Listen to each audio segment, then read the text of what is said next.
महादेवीच्या परतीसाठी आंदोलन तीव्र, राजू शेट्टी करणार लाक्षणिक उपोषण. कोल्हापूरच्या नांदणी मठातील महादेवी अर्थात माधुरी हत्तीनीच्या परतीचा प्रश्न पुन्हा एकदा ऐरणीवर आला आहे.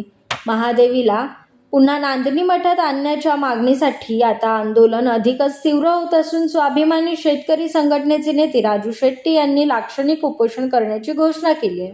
महादेवी म्हणजेच माधुरी गेले 3 दशकांहून अधिक काळ कोल्हापूर जिल्ह्यातील नांदणी मठात होती. 1992 मध्ये आलेली ही हत्तीन भाविकांच्या श्रद्धेचा आणि गावच्या ओळखीचा एक भाग बनली होती. मात्र प्राणी कल्याणाशी संबंधित याचिकानंतर तिच्या आरोग्य आणि संगोपनाचा मुद्दा न्यायालयात गेला. त्यानंतर न्यायालयाच्या आदेशानुसार 2025 जुलैला महादेवीला गुजरातमधील पुनर्वसन केंद्रात हलविण्यात आले. महादेवीच्या स्थलांतरानंतर कोल्हापूरसह महाराष्ट्रात मोठ्या प्रमाणावर जन आंदोलन उभे राहिले. हजारो नागरिकांनी मोर्चे, मूक आंदोलन आणि पदयात्रा काढत महादेवीला पुन्हा नांदणी मठात आणण्याची मागणी केली. आता या मागणीला आणखीन धार देण्यासाठी स्वाभिमानी शेतकरी संघटनेचे नेते राजू शेट्टी यांनी लाक्षणिक उपोषण करण्याचा निर्णय घेतलाय. प्रशासनाने आणि राज्य सरकारने महादेवीच्या परतीसाठी तातडीने आवश्यक प्रक्रिया पूर्ण करावी अशी त्यांची मागणी आहे. दरम्यान महादेवीच्या परतीसाठी महाराष्ट्र सरकार, नांदणी मठ आणि संबंधित संस्थांकडून कायदेशीर प्रयत्न सुरू असल्याची माहिती समोर आली आहे. अंतिम निर्णय हे न्यायालयीन प्रक्रियेनंतरच स्पष्ट होणार आहे. महादेवीच्या परतीसाठीचा लढा आता अधिकच तीव्र होत असून राजू शेट्टी यांच्या उपोषणाकडे राज्यभरातील भाविक आणि नागरिकांचे लक्ष लागले आहे.